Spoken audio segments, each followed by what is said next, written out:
24 hours. 24 hours. But before... Yes, we can. Yes, we can.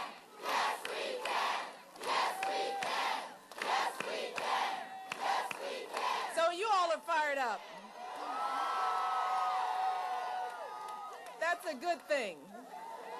But I have to say, on a serious note, because we have a little sad news, Terrence Tolbert, who is the Nevada State Director, he was one of the most talented, driven, inspired workers that we have on the campaign. And he really got this state where it is today, but unfortunately, he passed. And he had a sudden heart attack. And, you know, I know Terrence wanted to see Barack become the next president of the United States. He worked so hard for that. But, you know, I want to, from the bottom of my heart, and Barack's and our family, is to send the best to his family, to the staff here who work so closely with him. And I know that there's just a mixture of feelings, of excitement, possibility, and sadness. It's life's great challenges. With the highs, there are the lows. But we are praying every day for his wife and his family. So let us keep them in our hearts as we go forward. And let's do what Terrence wants and bring this election to a successful conclusion. So, yes, we can. Yes, we can.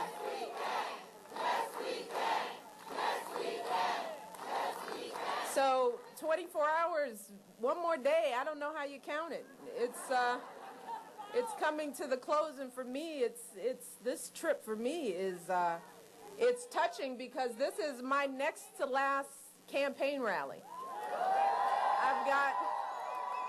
And I'm so glad to be closing it out here in Nevada. I am just delighted to be here with all of you today.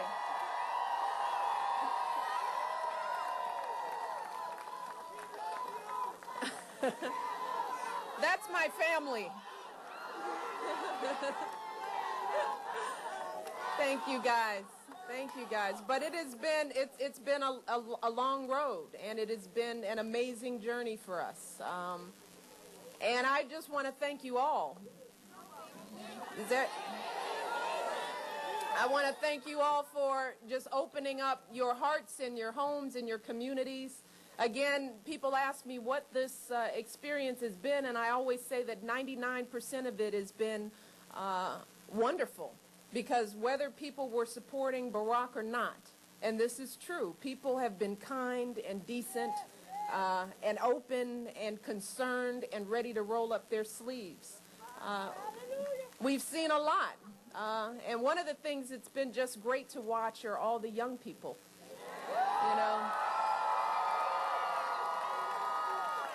Because one of the things that folks said at the beginning of this race, they said, you know, young people are great. You know, they'll go to a rally, but, you know, don't invest a lot of time and energy in young people because they're not going to go to the polls. I mean, that was what the tradition said. But Barack never bought into that. He believed that if you could connect with young people where they are and speak to them in a way that made sense and was true, and you engaged them and you touched their imaginations, that they would not just engage, but they would light a fire. And that's just what's happened with our young people. They are at the core of this campaign. Not just in a small way. I mean, our young people, most of our field organizers who have been sleeping on floors for the last year and a half, are young people who have left school, they've left their jobs, they have sacrificed so much of themselves, and then there are people who are not on staff who are volunteering, who are working just as hard. But we're also proud of our not-so-young folks, too. You know, You cannot forget the not-so-young folks because, see, they operate with a level of determination and fire, a seriousness of purpose, and that's what we've seen in our not-so-young supporters. I talk about this a lot because I don't care where I am. If I go along a rope line, I am going to come across somebody in their 60s or 70s who will tell me they have never, ever voted in their life. But this time, they say, this time, it's different. This time they have to be involved. Or what is more powerful for me is someone in their 80s or 90s. You will grab my arm, and there's nothing like the grip of an 80-year-old who is determined to get a picture, boy. They will let on. The Secret Service is like, do I grab her arm? It's like, don't grab Grandma. Don't pull her fingers back. But to look into the eyes of someone who has seen so much and to have tears welling up in their eyes, the emotion that is there. Because for them, many feel like they never thought they'd live to see the day when this nation would operate in such a unified way with a level of kindness and decency, working hard, rolling up their sleeves. So many of you have gotten to know each other, gone into one another's communities, have stood out in the freezing rain and the blazing sun, you know, going to political rallies for the first time, having older traditions combining with new ones. It's a powerful thing. That's what this year and a half has been for us, and we've got to witness it all from this vantage point. And while I'd love to think that all of this has to do with my husband, he will be the first person to tell you, because he said it when he announced. He said this race is not about him, and it will never be. Barack knew when he announced that day in Springfield that if we were going to move this nation and create a movement, it would be about all of us, all of you, millions of you, working harder than you've ever worked, deciding that this time we're going to own this process and we're going to own this nation and move it in a different direction. We're here because of you.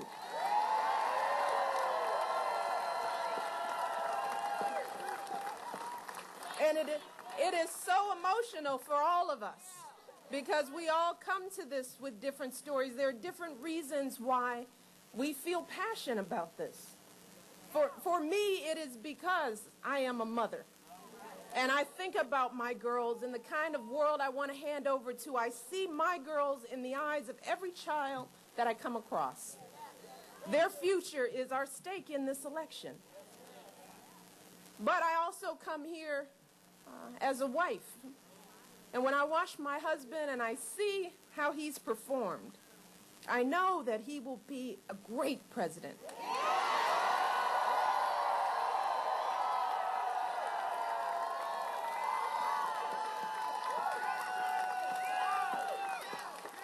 But Barack and I both come here as the children and grandchildren of people who have sacrificed to get us here. And what we realize as we travel around the country and we see the challenges that folks are facing in the eyes of every man and woman and family, we see our own.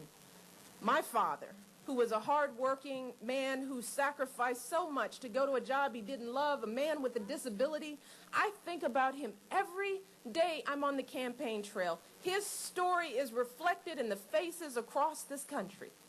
And I know that it is his legacy, his ability to get up and work hard and earn a living, a man without a degree, being able to do just with hard work, to build what he has built, to raise perhaps the next First Lady of the United States of America.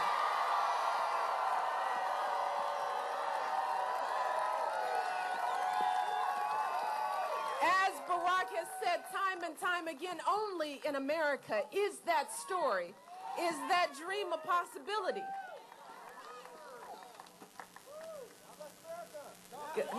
God bless America. And that's what's at stake in this election. That's what we're fighting for. The beauty is, and the sadness, as is the case, is that sometimes it takes pain to reach a point where you're ready to make change. And right now, we're all feeling it. That has caused us all to look up differently away from our hectic lives and to say, wait a second, something's not right. When we think about the fact that many of us are going to the grocery store with the same check that we've taken and it's buying us less, working just as hard in the same job, hopefully, if you're lucky. So many of us are worried about whether we're going to get a pink slip, whether our companies are going to close up. Young people who have worked hard all their lives don't know whether they can go to college, not because they can't do it, not because they haven't earned it, but because they can't afford it. So we're all feeling it. And then those same young people, after getting their degrees, don't know whether they'll find jobs where they can pay back their loans. Everyone is feeling it. Our grandparents are feeling it. Folks not knowing where they can retire on the pension that they earned. Whether they can pay for their medical bills and still pay the mortgage. Everyone is feeling it, and if we're not feeling it ourselves, then someone we know is feeling it, or we're only a moment away from feeling it. So we have some choices to make in this election.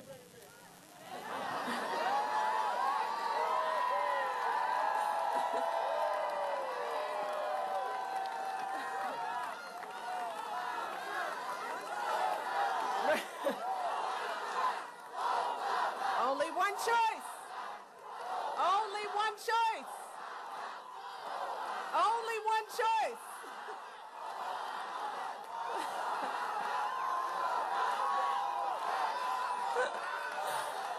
Well, I'm preaching to the choir. But there are still undecided folks out there. Even to this day, there are folks who are not quite sure. They're going to go into the voting booths tomorrow. Take them. But they're going to go into those booths. They're going to go in with an open mind, and they're going to wonder why. What's the choice? The choice is change, but why?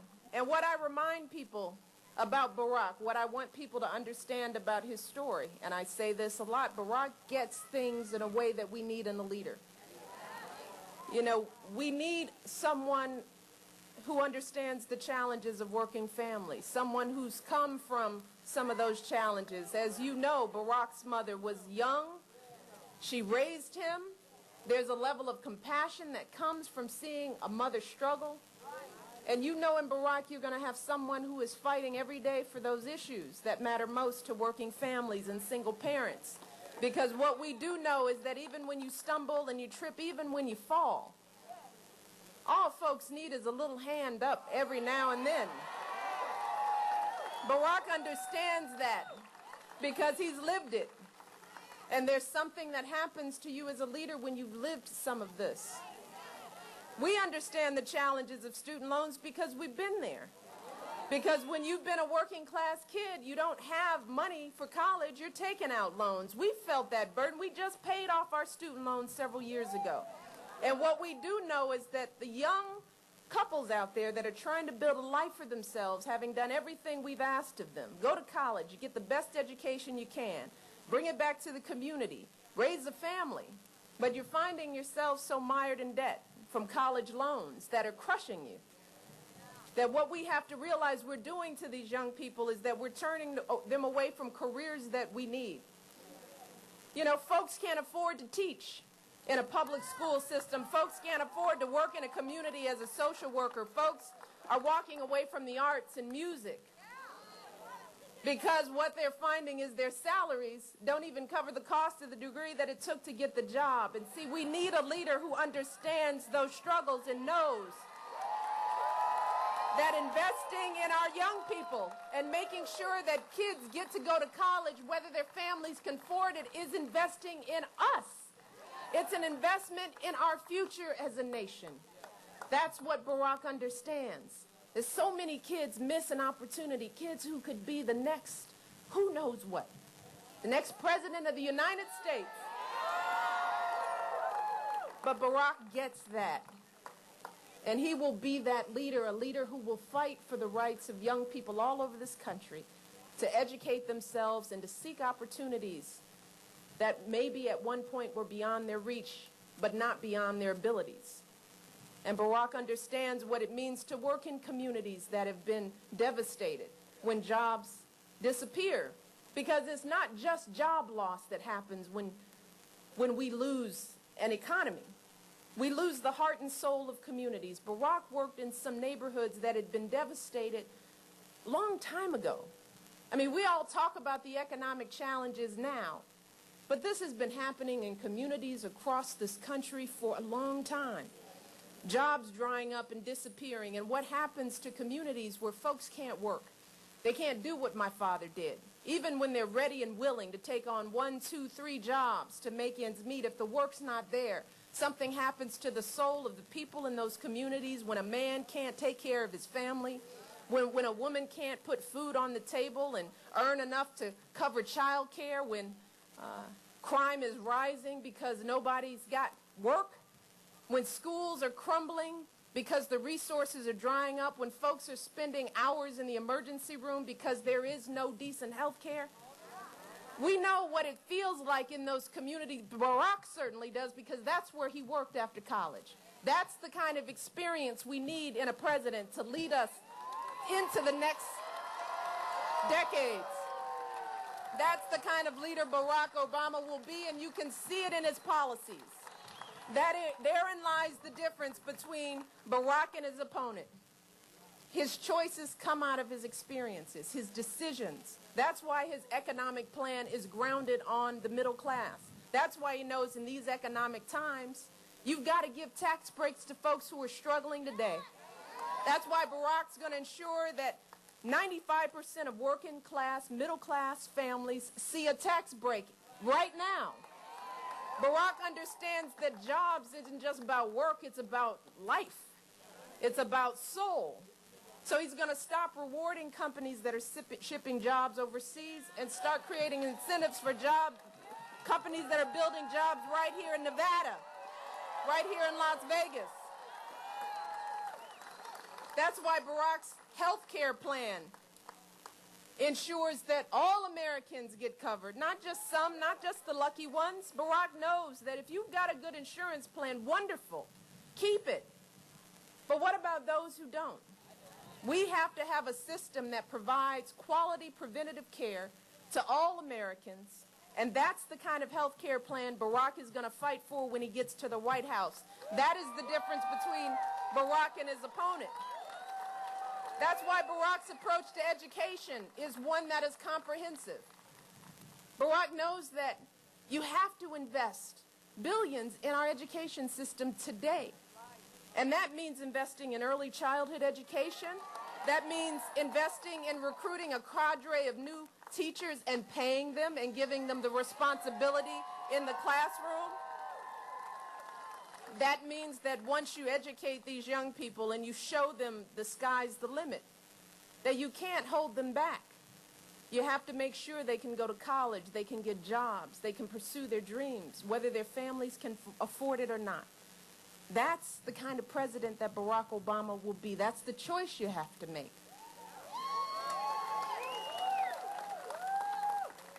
And of course, there's the war in Iraq, where Barack is the only candidate in this race who understands that now is the time for us to have a responsible timeline from withdrawing our troops and bringing them home. Because Barack knows that the $10 billion that we're spending in Iraq, we need those resources to invest in education, to invest in our health care, to invest in our environment. That's the kind of change we can believe in. And when we bring those troops home, that we have to ensure that they have jobs to come home to, that they can pay their rent and their mortgage, that they have access to mental health support and health care, that their families get access to a 21st century GI Bill, that they can go to school and they can send their families to school. That's how we reward the service for our men and women who have fought for us. That's what Barack understands. So for the people who are undecided, that's what I want you to think about. Because we have one more day, and we do have a choice. But we don't want this to be an exercise in just sheer delight, right? I mean, this year has been fun. The rallies are great, but the only day that matters is tomorrow. The crowd sizes don't matter. The money doesn't matter. The enthusiasm doesn't matter if people don't vote. And that's where we all come in. You know, I've said this before. I said this to Barack. I said, no matter what you do, you can only get us part of the way there. And look, Barack has done a phenomenal job. He has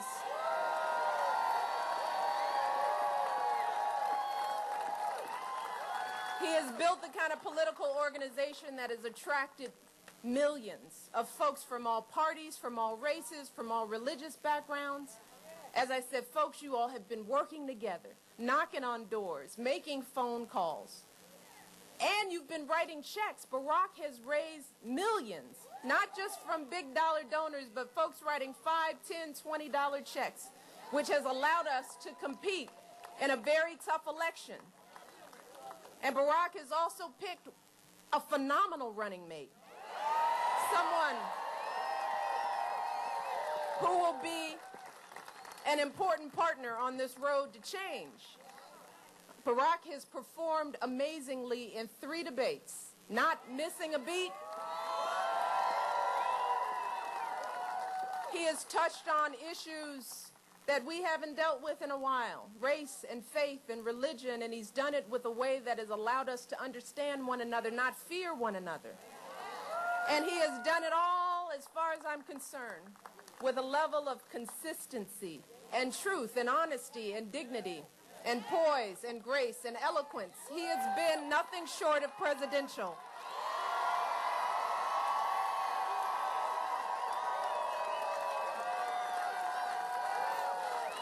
So now it's on us.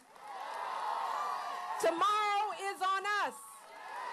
We cannot be complacent. We cannot look at the polls. We can't listen to the pundits. Barack Obama will be the underdog until he's sitting in the Oval Office. So what we need you to do tomorrow, if you haven't already voted, is to go vote. The lines will be long. Thank goodness. That is a good sign for this democracy.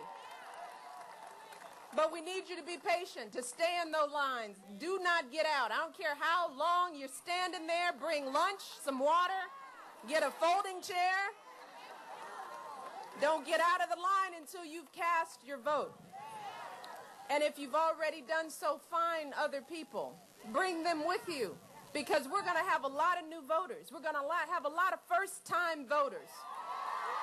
A lot of people who have never been through this process, and we're going to need people to help them through it, to stay strong, to know what to expect as they're going through the process. So find a friend, find a grandparent, find an uncle, a cousin, a neighbor, somebody in your church, somebody in your school. Young people, you know some of you all sleep through stuff.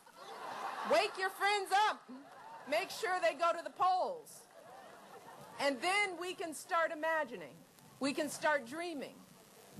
Look, I told this story when I first started running. When I was in South Carolina, I haven't told this story in a while.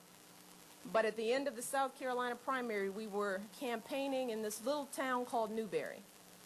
And we went to a beauty shop. You know Newberry? She just waving. But we went to a beauty shop, a little bitty, neighborhood shop. And it was packed. It was just me, but it was still packed. And folks were taking pictures, people were excited, and a little girl who was about 10 years old pushed her way through. And she came up to me, and she looked up, she said, "Do you know your husband's going to be the next president of the United States?" I said, "Well, yeah." I said, "But what does that mean to you?" And the little girl said, I'm not going to let that airplane crush this line, because this is a good point. But she looked up at me and she said, "It means that I can imagine anything for myself." She said that. And then that little girl, she broke down in tears. It broke my heart. Because She understood what's at stake in this election. See, because kids get this stuff. They know when we set bars too low. We don't give them the resources to succeed. They know it. They know when somebody is telling them that they can't do something when they know in their hearts they can. Kids know this. They smell it. And all our children are looking for. I don't care what color they are. I don't care what political party their parents belong to. Kids need to be able to dream. They need to see the possibilities for themselves. They need to know that there's something greater out there. And this little girl is just hoping. She is counting on us to help make her dreams real. So we have to ask ourselves, for our children, can we do this? Can we do this, Nevada? Can we do this? Can we